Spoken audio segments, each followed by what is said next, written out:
talking to so many class 10 students, I have realized that most of you guys have confusion regarding the same things related to boards. So I thought of why not to clarify them. So here I am with this video. Starting off with my introduction, I am Arya Singh. Currently I'm in 11th grade and I have scored 91.6%. This is my channel Arya's Edu Vibe. You can subscribe to it because इसमें mostly study related content ही आता है और फिलहाल तो class 10th graders के लिए ही ज़्यादा कुछ आ रहा है.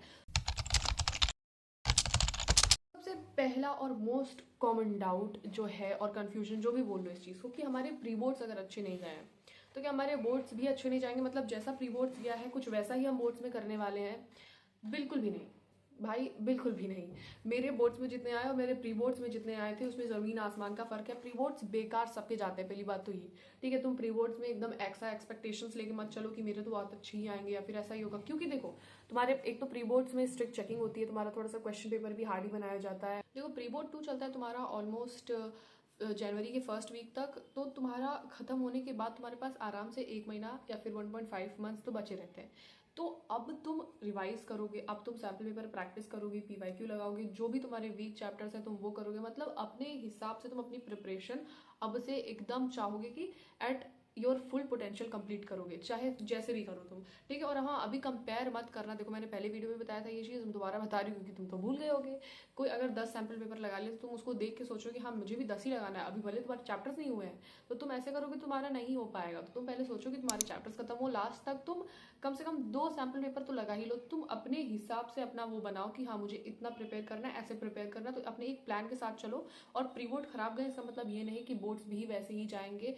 जितना तुम्हारा प्री बोर्ड्स में आया है भाड़ में गई वो बात. अभी से तुम प्रिपेयर करो और बोर्ड्स में ज़्यादा ही आएगा यार. मैंने बता दिया ऑलरेडी, स्ट्रिक्ट चेकिंग होती है तुम्हारा और टीचर्स थोड़ा हार्ड पेपर भी बनाते हैं और इंटरनल्स में भी कम मार्क्स देते हैं. तो इस वजह से भी तुम्हारा परसेंटेज थोड़ा डाउन रहता है. तो तुम अभी प्री बोर्ड के जो परसेंटेज है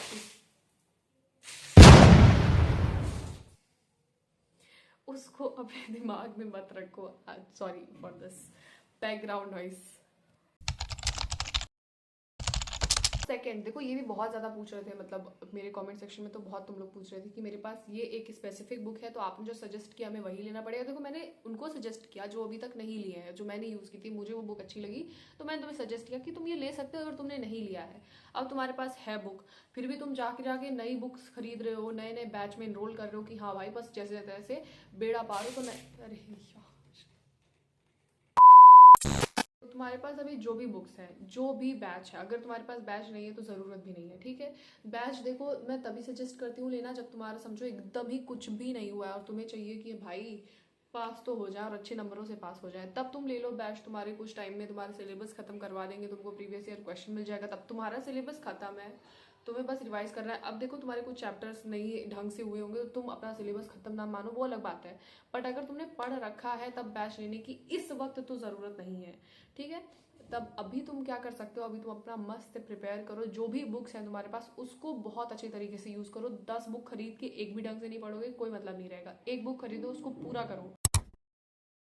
अलग अलग तरीके से ये चीज़ आई थी कि क्या 2026 में बोर्ड्स हार्ड होंगे या फिर मैथ्स का पेपर हार्ड होगा या फिर कोई एक स्पेसिफिक सब्जेक्ट का पेपर हार्ड होने वाला है 2026 में. तो नहीं भाई, नहीं होने वाला है. जैसे आता है वैसे ही आएगा. तुम अपनी प्रिपरेशन एट पार रखो, जितना तुम अच्छा कर सकते हो प्रिपेयर करो अभी.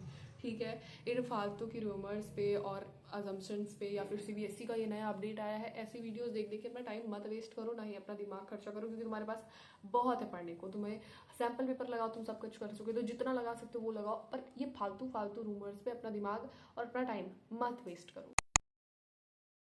मैथ्स से मुझे याद आया कि जिन लोगों ने बेसिक मैथ्स लिया था उन्होंने ये क्वेश्चन पूछा था कि क्या बेसिक मैथ्स में हमने बस एनसीईआरटी कर ली वो इनफ है. देखो इनफ तो होता है, पर अगर तुम्हारे पास अभी टाइम है तो तुम प्रीवियस ईयर क्वेश्चंस प्रैक्टिस करो. अगर तुम अपना मतलब प्रिपरेशन ज़्यादा रखोगे तो तुम्हें कोई नुकसान नहीं होने वाला है, तुम्हारा फायदा ही होगा. तो एनसीईआरटी के बाद तुम पीवाईक्यू, सैम्पल पेपर ये सब प्रैक्टिस करोगे तो अच्छा होगा. एनसीईआरटी के बाद अगर तुम ये सब प्रैक्टिस कर लेते हो और सैम्पल पेपर तो मैथ्स में मस्ट है, मतलब करना ही है. टाइम मैनेजमेंट के लिए बहुत ज़्यादा ज़रूरी है क्योंकि टाइम मैनेज मैथ्स से बच्चों का नहीं हो पाता है. मेरा भी नहीं हो पाया था, इसलिए मैं सजेस्ट करती हूँ कि तुम लोग यार मैथ्स में तो सैम्पल पेपर करना. ठीक है. वैसे सभी सब्जेक्ट में करना चाहिए बट मैथ्स में मस्ट है. एसएसटी में हम बस क्वेश्चन आंसर रट ले तो हो जाएगा. देखो हो जाता है most of the times, but तुम्हें इतना ही करना है. मतलब तुम्हें खुद से थोड़ा भी और तुम नहीं कर सकते क्वेश्चन आंसर रटने के अलावा। मैंने बता रखा है, इतनी मस्त स्ट्रेटेजी वगैरह सब कुछ बता रखा है इस वीडियो में, तो उसको जाके देखो यार। मैंने बताया तुम श्योर शॉर्ट्स करोगे तो तुम्हें क्वेश्चन आंसर वॉटेवर मिल जाएंगे और तुम्हें चैप्टर का ओवरव्यू भी मिलेगा। अगर ऐसा है कि तुमने कुछ तो पढ़ रखा है तो तुम वन शॉट अटेंड कर सकते हो श्योर शॉर्ट्स के बाद, ठीक है। और दिगराज सर की यार मैंने पहले इस वीडियो में सब कुछ बताया मैंने कि स्ट्रेटेजी क्या तुम ले सकते हो, कर सकते हो, तो इसमें ज्यादा मैं बोलूंगी नहीं। बस क्वेश्चन आंसर जिनका ये क्वेश्चन था कि बस अगर क्वेश्चन आंसर करके जाएंगे तो क्या हो जाएगा, हमारा काम हो जाता है most of the times, but मैं बोलूंगी तुम अपनी साइड से थोड़ा और प्रिपेयर करके जाओ। तो अब वो क्वेश्चंस आंसर करूंगी मैं जो कि बहुत ज्यादा रिलेटेड है बोर्ड एग्जामिनेशन के ही। अब देखो ये बहुत कॉमन चीज कि क्या हमारी हैंड राइटिंग अगर बेकार है तो मार्क्स डिडक्ट हो जाएंगे, हमें कम नंबर मिलेंगे बाकी बच्चों की जिनकी बहुत खूबसूरत हैंड राइटिंग है। इस पे मैं बस एक ही चीज बोलना चाहती हूँ, neatness is important but not more important than the content you write in the answer sheet. देखो यार तुम्हारे जब कंटेंट तुम बकवास एकदम सुंदर हैंड राइटिंग में लिख के आओगे तुम्हें नंबर मिल जाएंगे? नहीं मिलेंगे। अगर तुम्हारी हैंड राइटिंग बहुत बेकार है, चलो ठीक है, तो तुम ये बस ट्राई करना कि तुम उसको नीट एंड क्लीन लिखो, बस सुंदर लिखने की जरूरत नहीं है। तुम बस प्रिपेयर करो, अभी हैंड राइटिंग सुधारने मत बैठ जाना कि मैं लिखती हूँ एक दो पेज डेली ताकि मेरी हैंड राइटिंग सुधर जाए। अभी ये सब काम मत करना यार तुम लोग, ठीक है। हैंड राइटिंग में नंबर नहीं करते, तुम्हारा कंटेंट अच्छा होना चाहिए और कुछ फॉर्मेट्स होते हैं, कुछ प्रेजेंटेशन टिप्स होते हैं जो कि तुम्हें पता होना चाहिए। मतलब अगर ये चाहिए तुम्हें, चाहिए क्या, इसको मैं बनाऊंगी, इसको मैं पक्का बनाऊंगी, ठीक है, तो इसके बारे में मैं वीडियो बनाऊंगी। बट हैंड राइटिंग उतनी तुम्हारी मैटर नहीं करती, कुछ प्रेजेंटेशन टिप्स मैटर करती हैं। If we write more will we get more marks. अगर हम बहुत ज्यादा लिख देंगे तो हमें बहुत ज्यादा नंबर मिलेंगे, ऐसा कुछ नहीं होता है। तुमको ये सब कहाँ से पता चल रहा है? ऐसा नहीं होता है। देखो मतलब मुझे जितना पता चला था अपने टाइम पे कि हमारा जो क्वेश्चन पेपर बनता है उसकी एक आंसर की भी बनती है, जो टीचर्स जो बोर्ड एग्जामिनर तुम्हारा चेक करता है उसको भी वो आंसर की मिलती है। अब वो जब तुम्हारा आंसर शीट चेक करेंगे ना तो वो उस आंसर की से मैच करेंगे कि ये की पॉइंट्स है तुम्हारी कॉपी में, तुमको नंबर मिल जाएंगे। तो तुम्हें बहुत ज्यादा लिखने की जरूरत नहीं है, वर्ड लिमिट मैटर करती है, बहुत कम भी मत लिख देना, ठीक है। देखो यार मुझे जितने क्वेश्चन समझ आए तुम लोग के कमेंट से कॉमन लगे, मैंने उन सबको इसमें आंसर कर दिया है। कुछ और क्वेश्चंस हो तो तुम नीचे कमेंट कर दो। और इस वीडियो के लिए इतना ही, और अगर थोड़ी सी भी ये वीडियो अच्छी लगी हो तो प्लीज़ लाइक कर देना, मुझे बहुत मोटिवेशन मिलता है अगर तुम लोग लाइक करते हो तो। और सब्सक्राइब कर लो ऐसी ही और वीडियोज़ के लिए, क्योंकि ऐसी वीडियोज़ आती रहेंगी। Bye bye.